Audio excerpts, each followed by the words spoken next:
1972 চনৰ 18 নৱেম্বৰ এই পবিত্ৰ দিনটোতেই অসমৰ বুকুত জন্ম লাভ কৰিছিল এগৰাকী মহান মনীষীয়ে।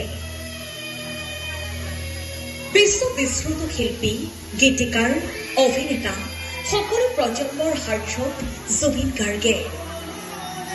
তেখেতে প্ৰায় 38,000ৰো অধিক গীতত কণ্ঠদান কৰিছিল। তাৰে ভিতৰত